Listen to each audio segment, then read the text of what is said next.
pagi semua, ku nantikan dirimu di depan kelasmu, menantikan kami. Guruku tersayang, guru tercinta, tanpamu apa jadinya aku? Tak bisa baca tulis, mengerti banyak hal, guruku Jadi kemarin kan kalian sudah membuat apa impian kelas kalian seperti apa sudah ditulis. Apa kemarin impiannya? Nah, bersih. Terus? Nah, sekarang kalian tulis kesepakatan kelas. Kesepakatan kelas 8 seperti apa kalian tulis. Nah, kesepakatannya boleh kalian tulis maunya seperti apa. Kesepakatan kelas 8.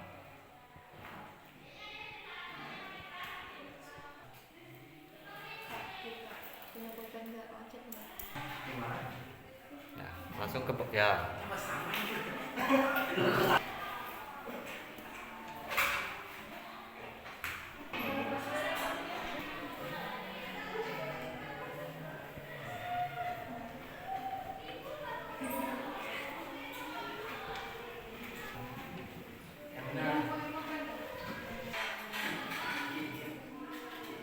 Assalamualaikum warahmatullahi wabarakatuh. Waalaikumsalam warahmatullahi wabarakatuh.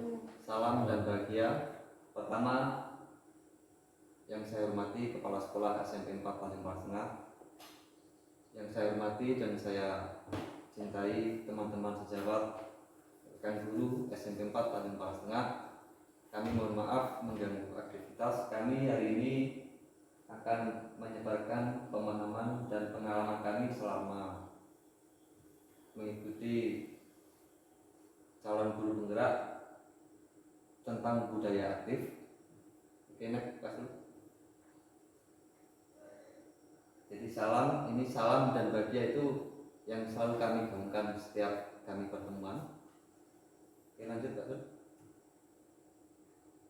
Nah, jadi konsep utama, jadi modul kami budaya positif di antara yang pertama adalah perubahan paradigma belajar, kemudian disiplin holistik, kebutuhan dasar manusia, motivasi perilaku manusia, posisi kontrol restitusi, keyakinan kelas, segitiga restitusi. Jadi kalau ini semua kita bisa jalankan, maka pembelajaran akan merasa menyenangkan untuk para siswa didik. Jadi paradigma baru bahwa pembelajaran dengan paradigma baru dirancang berdasarkan prinsip pembelajaran yang berdiferensiasi sehingga setiap murid belajar sesuai dengan kebutuhan dari tahap perkembangan untuk mewujudkan profil Pancasila. Jadi dalam budaya kita makna kata disiplin pasti konotasinya pasti akan dengan hukuman dan sebagainya. Jadi kita sebagai pendidik, tujuan kita adalah menciptakan anak-anak yang memiliki disiplin sehingga mereka berperilaku dengan mengacu pada nilai-nilai kebajikan universal dan motivasi intrinsik, bukan ekstrinsi dari dalam mereka, bukan dari luar, sehingga mereka akan sadar kesalahannya sehingga dia merubah itu tanpa rasa takut dan sebagainya. Jadi yang diutamakan di sini adalah motivasi intrinsiknya. Lanjut Pak. Jadi sebelum kita melaksanakan pembelajaran dan sebagainya, yang perlu kita harus ketahui dan kita identifikasi adalah kebutuhan dasar anak kita. Yang pertama, bertahan hidup, kasih sayang dan rasa diterima, kebebasan, penguasaan, kesenangan. Nah, yang sering sekali terjadi di sekolah kita itu adalah itu yang masih kekurangan adalah rasa kasih sayang dan rasa diterima oleh teman-temannya. Jadi paling tidak itu semua harus kita penuhi. Nah ini motivasi perilaku manusia merupakan dorongan yang timbul pada diri seseorang secara sadar atau tidak sadar untuk melakukan suatu tindakan dengan tujuan tertentu. Jadi motivasi kita itu ada yang pertama, kadang-kadang kita karena menghindari ketidaknyamanan dan hukuman. Nah biasanya baik siswa maupun kita seringkali kita motivasi yang kita datang ke sekolah itu karena menghindari ketidaknyamanan dan hukuman. Yang kedua, ingin mendapatkan penghargaan. Kalau murid berarti ingin dilihat gurunya nilainya bagus. Kalau kita sebagai guru ingin di mata kepala sekolah dan sebagainya supaya kita mendapatkan nama baik. Nah, yang sebenarnya yang harus kita lakukan adalah yang terakhir, menghargai nilai-nilai kebajikan dari diri sendiri. Jadi tanpa ada penghargaan, tanpa ada hukuman, itu kita sudah termotivasi karena itu dari intrinsik dan dalam sendiri. Oke, lanjut Mas Rul. Nah, ini konsep disiplin dengan identitas gagal. Jadi antara hukuman dan penghargaan. Kalau hukuman itu menyakitkan, tidak nyaman ciri-cirinya, murid takut, murid terpaksa, murid menyembunyikan kesalahan. Kalau penghargaan tidak efektif, merusak hubungan, mematikan kreativitas. Jadi hukuman dan penghargaan sebenarnya itu kurang pas ketika kita mau melaksanakan disiplin positif, ya gitu. Nah, konsep disiplin dengan identitas sukses, jadi ada konsekuensi dan restitusi. Nah, untuk selanjutnya mungkin akan diberikan oleh Pak.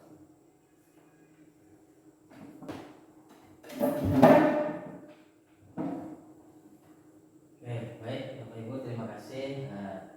Bagian dari kegiatan aksi nyata kami, saya dengan Pak Nur untuk menyebarkan pemahaman terkait budaya positif. Nah, yang selanjutnya yang akan saya sampaikan adalah terkait dengan konsep disiplin dengan identitas sukses. Nah, kenapa kita sukses? Karena tadi ada yang gagal terkait dengan hukuman dan penghargaan. Ternyata saya juga baru sadar bahwa hukuman dan penghargaan itu termasuk identitas yang gagal. Nah, karena ada berbagai hal. Nah, yang harusnya adalah dua ini, konsekuensi dan restitusi. Nah, konsekuensi itu berarti ada penguatan jangka pendek, kemudian perlu monitoring berkelanjutan, murid menghormati peraturan. Nah, kemudian kalau restitusi, murid bertanggung jawab untuk perilakunya, fokus pemecahan masalah jangka panjang, kemudian murid menghormati diri orang lain. Kemudian ada namanya teori kontrol, dirinya memegang kontrol. Jadi anak-anak sebenarnya dia memegang kontrol dirinya sendiri, gitu kan.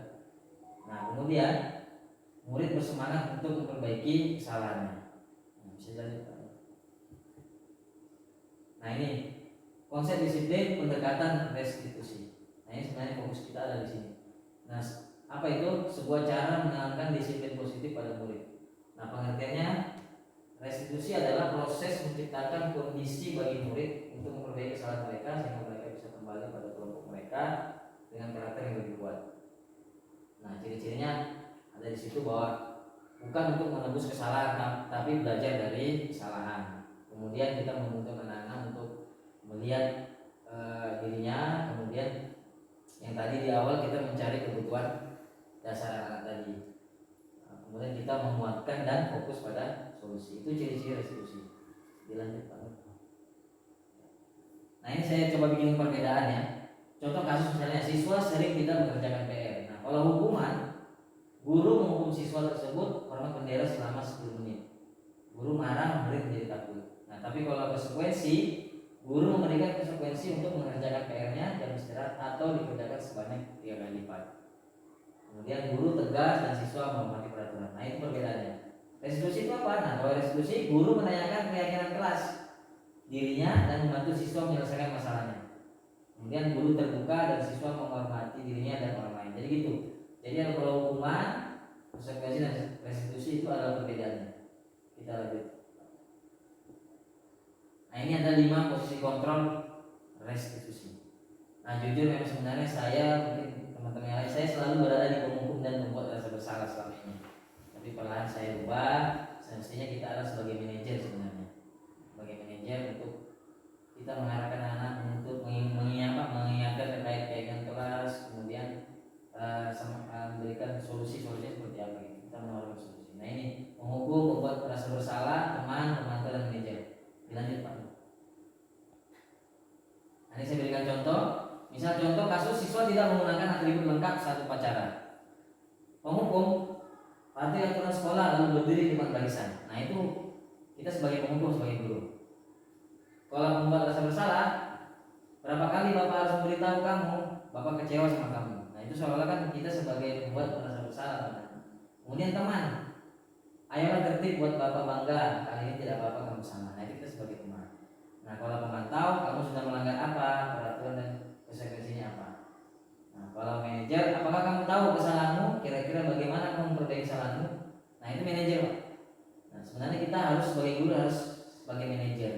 Jadi anak itu memperbaiki dirinya dari apa yang dari dirinya sendiri gitu. Kita hanya menggali saja. Jadi kita sebagai manajer saja di posisi kontrol ini terkait contoh kasus yang diberikan. Baik, dilanjut. Nah, keyakinan kelas. Nah, keyakinan kelas. Mengapa keyakinan kelas? Mengapa tidak peraturan kelas saja? Ini saya ada pertanyaan dua nih. Mengapa kita tidak memiliki peraturan tentang penggunaan nilai pada saat mengendarai kendaraan roda dua atau motor? Dan mengapa kita memiliki peraturan tentang penggunaan masker dan cuci tangan setiap saat? Kira-kira apa Bapak Ibu?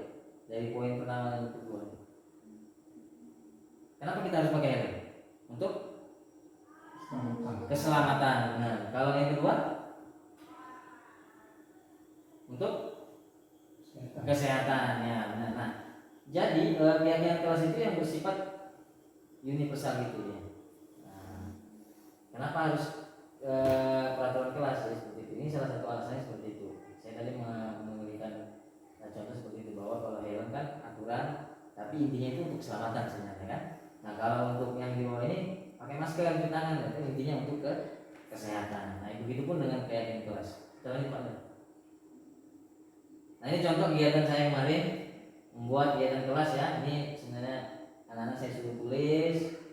Ini sebenarnya berupa aturan-aturan yang mereka inginkan kan. Kemudian saya jabarkan. Lanjut Pak. Nah ini. Kalau tadi kan mereka misalnya contoh mereka tidak boleh ngomong sembarang misalnya gitu kan.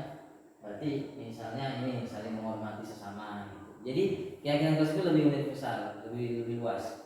Atau misalnya menghargai guru atau teman yang sedang berbicara. Biasanya kan anak-anak suka ribut, tidak boleh ribut kalau berbicara misalnya gitu kan. Mereka tulis peraturan kelas seperti itu. Tapi kita membuat keyakinan kelas bikin yang universal bahwa menghargai guru atau teman yang sedang berbicara. Nah ini contoh.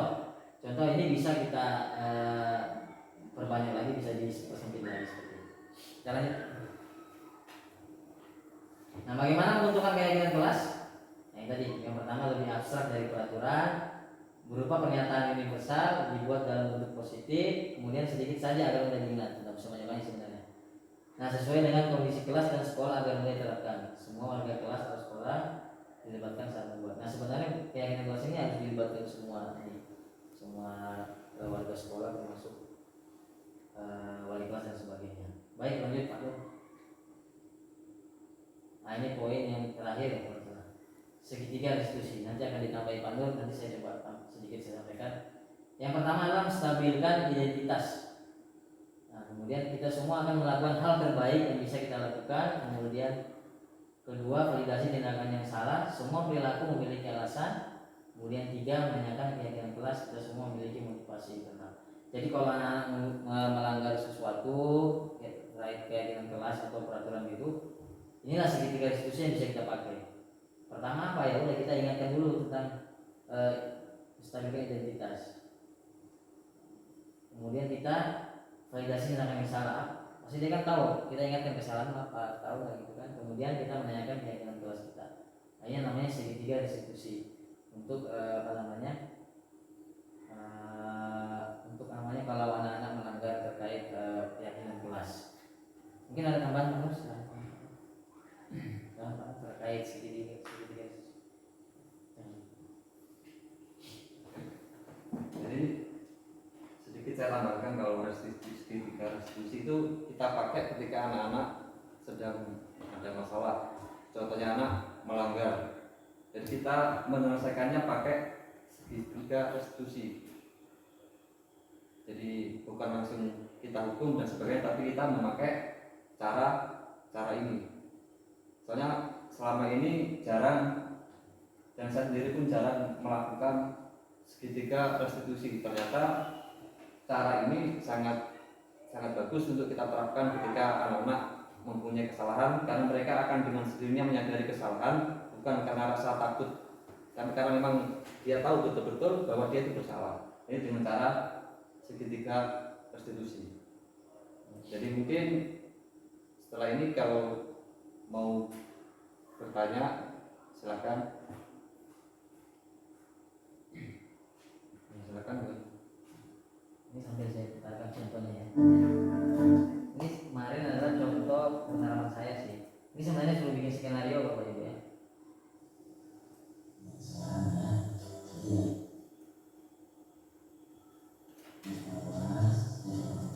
Harus bertanya ya?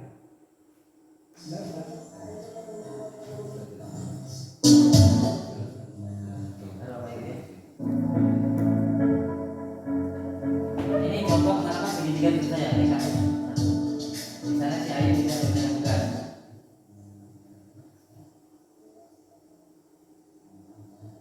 Suaranya kok nyari.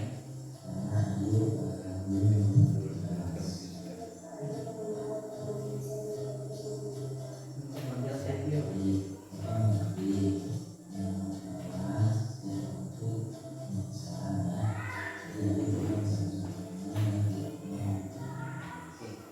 Oke, silakan. Sedikit Pak Sur, Pak. Ya, baik, silakan. Terima kasih. Yang ingin saya pertanyakan atau dalam hal ini saya belum terlalu paham, mohon diperjelas terkait dengan contoh restitusi, ya. Diperjelas Pak segitiga itu, karena terus terang saya selama ini belum pernah, bahkan hampir tidak pernah melakukan hal seperti itu, karena terus terang saya banyak dalam kategori menghukum dan membuat perasaan bersalah. Jadi tolong diperjelas. Terima kasih. Ya, terima kasih. Jadi langsung saja. Jadi terima kasih Pak Abdul atas pertanyaannya. Jadi ketika restitusi itu kita ketika ada masalah sama contohnya anak melanggar, contohnya membuang sampah sembarangan kan. Nah, Iya. kemudian kita lihat atau piket tahu kemudian lapor kita panggil anak itu. Jadi kita duduk dulu, kita tanya. Setiap anak melakukan kesalahan pasti ada alasannya. Kita tanya, alasannya kan bermacam, nggak mungkin dia melakukan sesuatu nggak ada alasan. Contohnya sama alasannya, kenapa tadi kamu membuang sampah sembarangan? Saya buru-buru Pak, soalnya sudah bel masuk, saya cari tong sampah nggak ada, akhirnya saya buang sembarangan. Nah, setelah dia tahu kita tahu alasannya, kita kembalikan keyakinan kelas kita yang kita buat kemarin. Kita ingatkan, ya. Nah, kamu masih ingat keyakinan kelas kita? Oh iya Pak, kita harus kelas kita harus bersih. Nah, terus kalau kamu buang sampah itu hal bagus apa tidak? Oh tidak Pak, dia kan sadar dengan sendirinya, bukan kita yang mendapatkan solusi itu anaknya, bukan kita yang mencarikan solusi. Dia kan menjawab, oh iya Pak itu kurang bagus. Jadi ingat yang kelas kita. Nah, jadi habis itu kita masuk, kita kasih tahu bahwa itu tidak bagus. Nah, kalau dengan cara itu kan anak itu yang mencari solusi, bukan kita yang ngasih tahu, itu jelek dan sebagainya. Nah, ketika pakai itu kan anak itu dengan sendirinya menyadari, bukan karena kita takut kalau kita.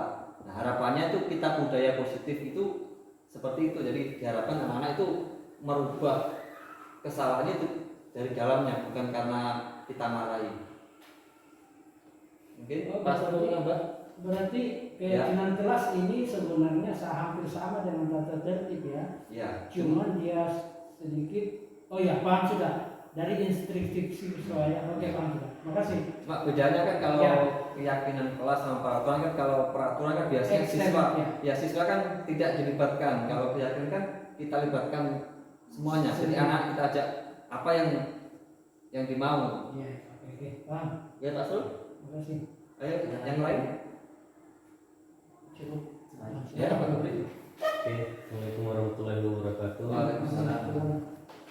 Ini untuk keyakinan kelas yang saya ingin tanyakan, misalnya ada satu kasus yang tentang bullying di dalam satu kelas. Itu bagaimana untuk restitusinya, itu penanganannya seperti apa?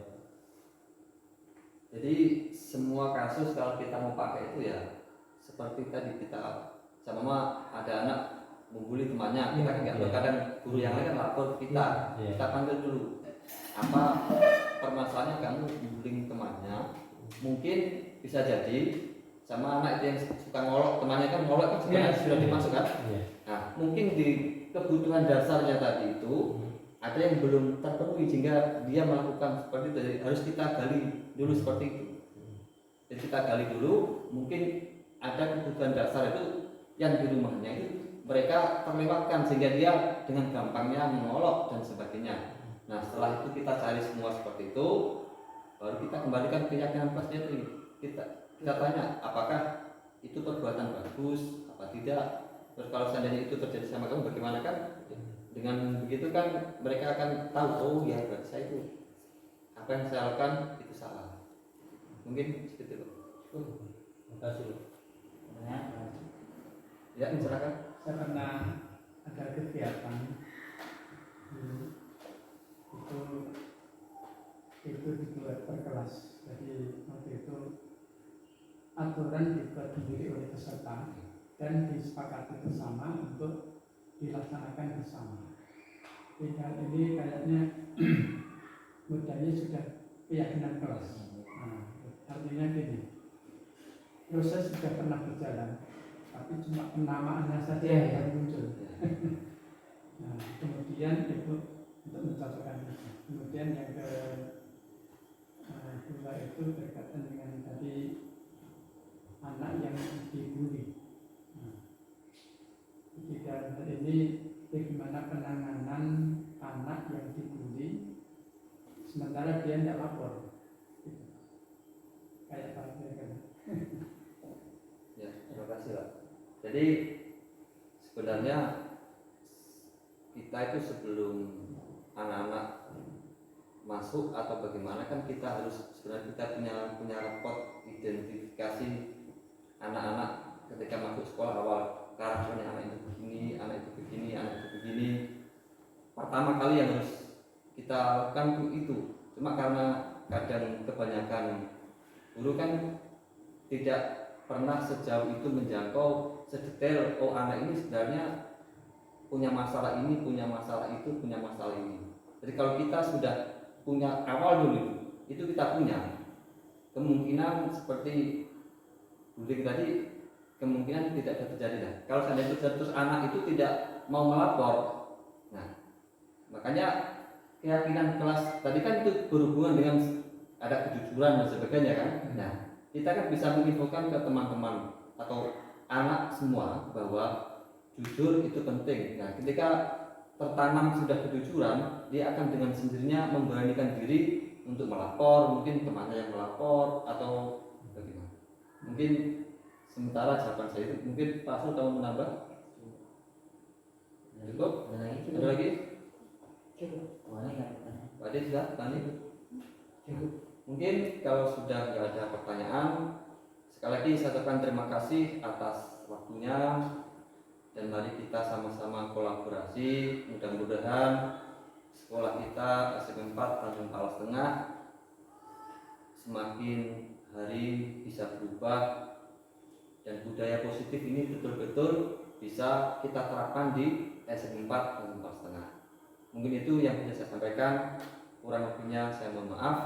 Saya Nur Hamid dan Pak Asul mengucapkan terima kasih. Semoga kita semua dalam keadaan sehat. Saya akhiri. Wassalamualaikum warahmatullahi wabarakatuh. Salam dan bahagia.